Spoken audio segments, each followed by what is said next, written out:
Hi everyone. Very good good evening to all of you. I hope आप सभी fit and fine होंगे। आज के इस वीडियो में 14 अप्रैल 2023 के करंट अफेयर हम लोग डिस्कस करेंगे। पूरा वीडियो अंतिम तक ध्यान से देखिएगा। हर एक क्वेश्चन आपके लिए इंपॉर्टेंट है। करंट अफेयर का पीडीएफ स्टैटिक जीके के साथ आप डाउनलोड कर सकते हो एग्जाम इंजन एप्लीकेशन से।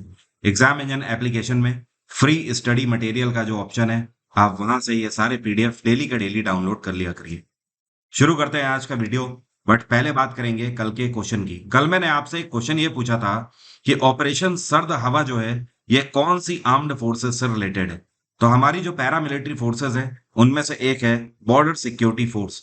बीएसएफ हर साल गर्मी के सीजन में और ठंड के सीजन में दोनों में एक एक इस तरीके का ऑपरेशन चलाती है।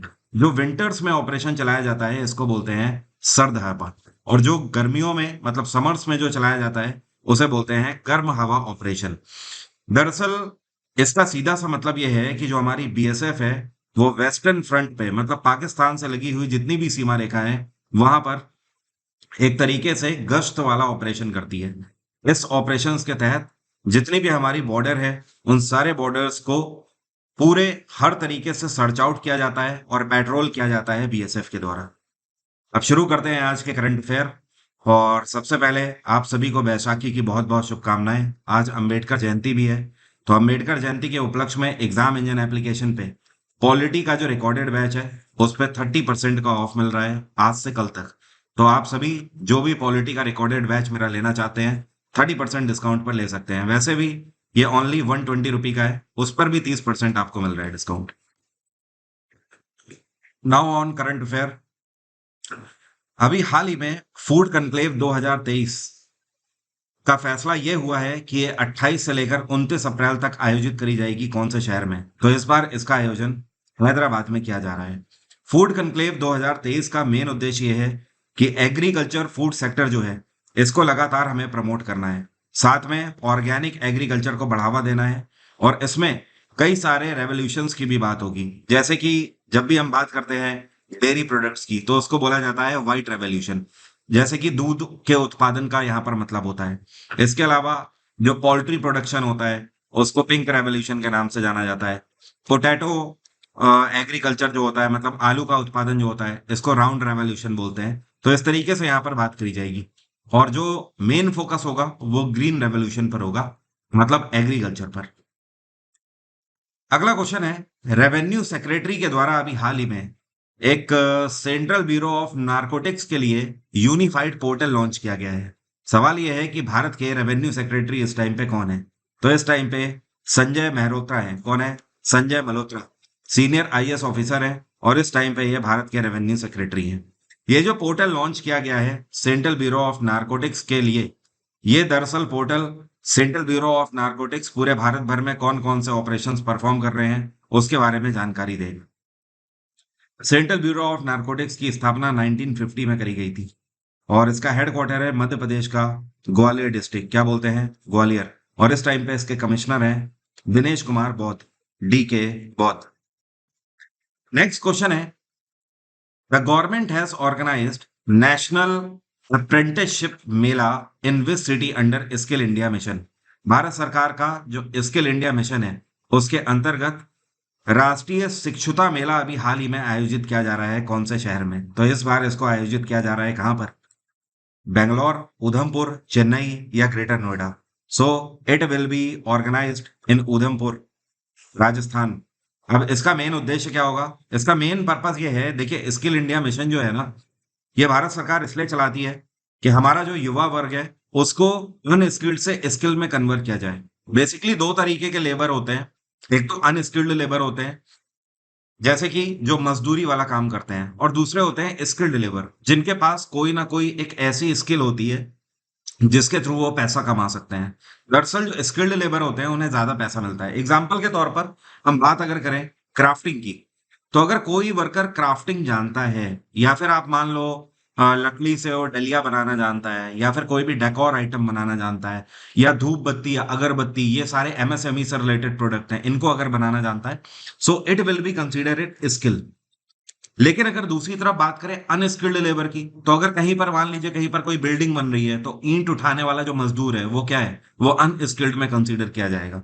तो इसका मेन उद्देश्य ये है कि भारत का जो युवा वर्ग है, इस प्रोग्राम के अंतर्गत भारत सरकार इन कैंपेन्स के थ्रू ये ट्रेनिंग देती है कि स्किल्ड लेबर्स में उन्हें कन्वर्ट किया जाए, ताकि उनकी भी जो इनकम है उसे बढ़ाया जा सके।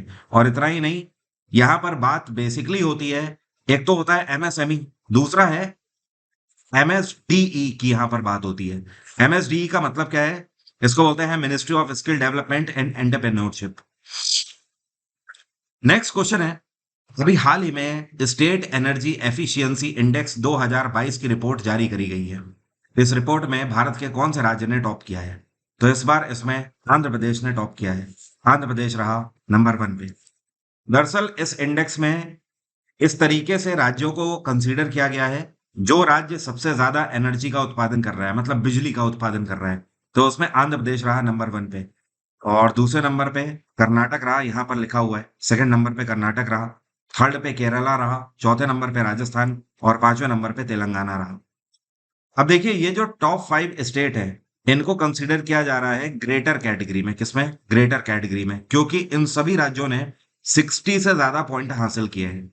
अब दूसरी ऐसी कैटेगरी है जिन्होंने 50 से 60 के बीच में पॉइंट हासिल किए हैं, उनको दूसरी कैटेगरी में कंसीडर किया गया है। इसको बोलते हैं अचीवर कैटेगरी। अब इसमें टॉप किसने किया है? इसमें आसाम ने टॉप किया है। दूसरे नंबर पे हरियाणा रहा है। तीसरे नंबर पे महाराष्ट्र रहा है। ठीक है।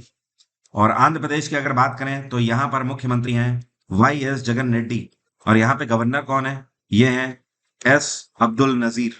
ये अभी हाल ही में अपॉइंट किए गए हैं, कुछ ही दिन पहले।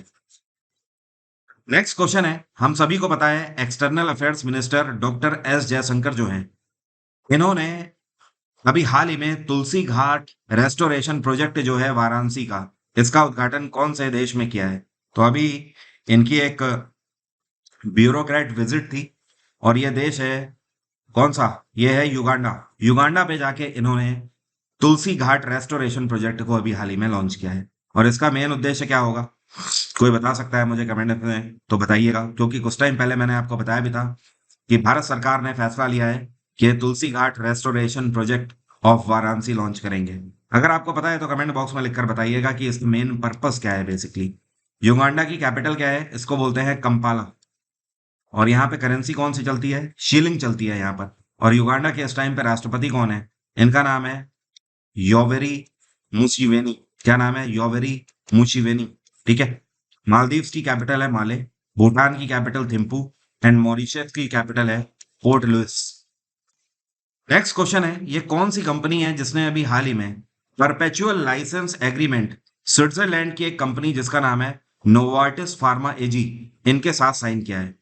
और दरअसल ये कंपनी चाहती है कि Switzerland based company Novartis pharma जो है, ये इनके साथ मिलकर टाइप 2 डायबिटीज के लिए एक ट्रीटमेंट बेस्ड मेडिसिन बनाए।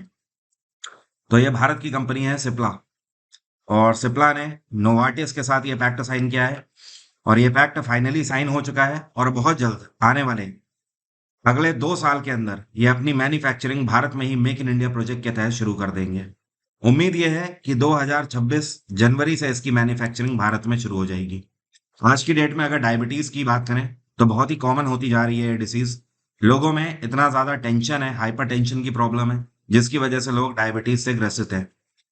डायबिटीज की अगर बात करें तो इसको कंट्रोल करने का काम हमारी बॉडी में जो पैंक्रियाज होती है उसके द्वारा एक हार्मोन प्रोड्यूस किया जाता है, जिसको बोलते हैं इंसुलिन।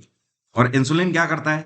इंसुलिन हमारी बॉडी में जो शुगर होती है उसको ग्लूकोज में कन्वर्ट करने का काम करता है, जिसकी वजह से डायबिटीज कंट्रोल में रहती है, हो नहीं पाती है। लेकिन अगर यही इंसुलिन की कमी होने लगती है बॉडी में, तो उस केस में व्यक्ति मधुमेह नाम की बीमारी से ग्रसित हो जाता है, जिसको आप अंग्रेजी में डायबिटीज बोलते हैं। अगला क्वेश्चन है, अभी हाल ही में भारत की 13वीं वंदे भारत एक्सप्रेस को हरी झंडी दिखाई गई। ये कहां से कहां तक चलेगी? तो 13वीं वंदे भारत एक्सप्रेस जो कि अभी हाल ही में लॉन्च करी गई है, ये चेन्नई से कोयम्बटूर तक की डिस्टेंस कवर करेगी। चेन्नई टू कोयम्बटूर 495 किलोमीटर है। और वंदे भारत की जो स्पीड है वो करीब 110 से 120 किलोमीटर प्रति घंटे की रफ्तार से रहती है। इसके बीच में केवल 3 हॉल्ट्स होंगे।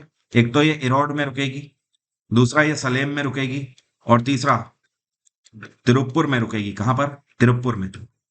और वंदे भारत एक्सप्रेस लगातार आप देख रहे हो पिछले 3 महीने के अंदर 4 वंदे भारत एक्सप्रेस लॉन्च हो चुकी हैं। बहुत तेजी से अब भारत सरकार वंदे भारत एक्सप्रेस के ऊपर काम कर रही है और एग्रेसिवली इनको लॉन्च कर रहे हैं।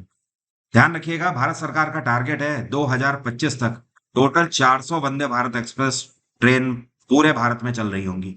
जो फर्स्ट वंदे भारत एक्सप्रेस थी, ये वाराणसी से लेकर न्यू दिल्ली तक चलाई गई थी। दूसरी न्यू दिल्ली से लेकर माता वैष्णो देवी मंदिर जम्मू कटरा तक चलाई गई थी। क्या आप मुझे कमेंट बॉक्स में लिखकर बता सकते हो तीसरी वंदे भारत एक्सप्रेस कहां से कहां तक चली थी? चले मैं ही बता देता हूं, तीसरी मुंबई से लेकर गांधीनगर तक चली थी। अगला क्वेश्चन है, प्रधानमंत्री नरेंद्र मोदी ने अभी हाल ही में राजस्थान के जयपुर से लेकर कौन से रेलवे स्टेशन तक के लिए एक नई वंदे भारत एक्सप्रेस का उद्घाटन किया है? तो देखिए, अभी हम लोग बात कर रहे थे 13वीं वंदे भारत एक्सप्रेस की, अब यहां पर बात हो रही है 14वीं वंदे भारत एक्सप्रेस की। मतलब पिछले 2 दिन के अंदर 2 वंदे भारत एक्सप्रेस नई लॉन्च हो चुकी हैं। तो वही मेरा आपसे कहना है कि इंडियन गवर्नमेंट एग्रेसिवली इसके ऊपर काम कर रही है। तो ये जो 14वीं वंदे भारत एक्सप्रेस है, ये राजस्थान के जयपुर से दिल्ली कैंट रेलवे स्टेशन तक चलाई गई है। और जो वंदे भारत एक्सप्रेस है, ये मेक इन इंडिया प्रोजेक्ट के तहत बनाई जा रही है और इसको बनाने वाली कंपनी का नाम है इंटीग्रेटेड कोच फैक्ट्री। और इसके भी 3 हॉल्ट होंगे। ये कहाँ कहाँ पर रुकेगी बीच में?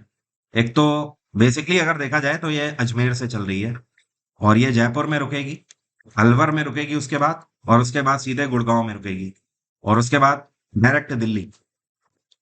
नेक्स्ट क्वेश्चन है, अभी हाल ही में एक वाइल्ड लाइफ सेंचुरी न्यूज में चल रही है। इसका नाम है सोहेलवा वाइल्ड लाइफ सेंचुरी। तो यहां पर पहली बार टाइगर्स को रिकॉर्ड किया गया और अभी हाल ही में प्रधानमंत्री नरेंद्र मोदी ने टाइगर सेंसस भी लॉन्च किया था। तो सवाल यह है कि सोहेलवा वाइल्ड लाइफ सेंचुरी कौन से राज्य में स्थित है? तो यह स्थित है उत्तर प्रदेश में, यूपी में। और यूपी में कहां पर स्थित है? तो ये ईस्ट यूपी की तरफ स्थित है, जहां पर गोंडा पड़ता है, बहराइच पड़ता है, उस पूरी बेल्ट में ये स्थित है वाइल्ड लाइफ सेंचुरी। क्या आप मुझे कमेंट बॉक्स में लिखकर बता सकते हो, अभी हाल ही में योगी आदित्यनाथ की सरकार ने यूपी में एक नया टाइगर रिजर्व बनाया, ये कहां पर बनाया गया था? ये बनाया गया है टाइगर रिजर्व चित्रकूट में। कहां पर? चित्रकूट। और इसका नाम क्या है? इसका नाम है रानीपुर टाइगर रिजर्व। ठीक है, ध्यान रखिएगा, पूरे वर्ल्ड में इस टाइम पे सबसे ज्यादा टाइगर भारत में ही है। और अगर एशियाटिक लायन की बात करें तो एशियाटिक लायन के मामले में इकलौता देश भारत है जहां पर एशियाटिक शेर है। इसके अलावा दुनिया में किसी भी देश में एशियाटिक लायन है ही नहीं इवन। और अभी कुछ टाइम पहले, पिछले ही साल, ये कौन सा नेशनल पार्क है जहां पर 8 चीतों को लाकर रखा गया है? ये 8 चीता लाए गए हैं नामीबिया से और इनको मध्य प्रदेश के कूनो वाइल्ड लाइफ सेंचुरी में रखा गया है। माफी चाहता हूं, कूनो नेशनल पार्क में रखा गया है। नेक्स्ट क्वेश्चन है, इंटरनेशनल मॉनिटरी फंड के द्वारा साल 2023 से 24 के सत्र के लिए भारत का जीडीपी ग्रोथ कितना प्रिडिक्ट किया गया है? आईएमएफ ने 5.9% का प्रिडिक्शन किया है। और 2024 से 25 के लिए अगर बात करें तो आईएमएफ ने 6.3% का प्रिडिक्शन दिया है। इंटरनेशनल मॉनिटरी फंड की स्थापना 1944 में करी गई थी। इसका हेडक्वार्टर है वॉशिंगटन डीसी।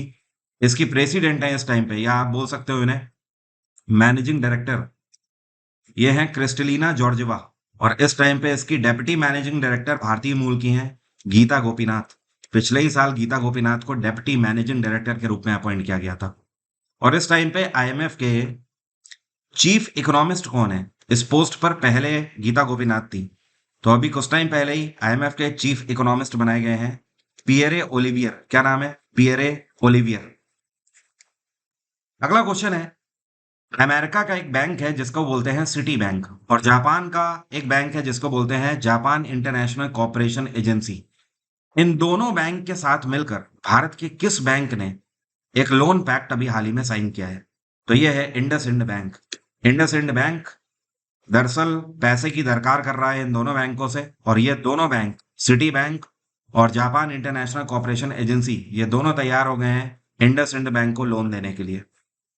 और जेआईसीए की अगर बात करें तो ये कितना लोन दे रहे हैं? ये 13 बिलियन येन का दे रहे हैं लोन। जापान की करेंसी है ना येन, इसको क्या बोलते हैं? येन। ये जापान की करेंसी है, तो इस करेंसी में 13 बिलियन का लोन ये दे रहे हैं।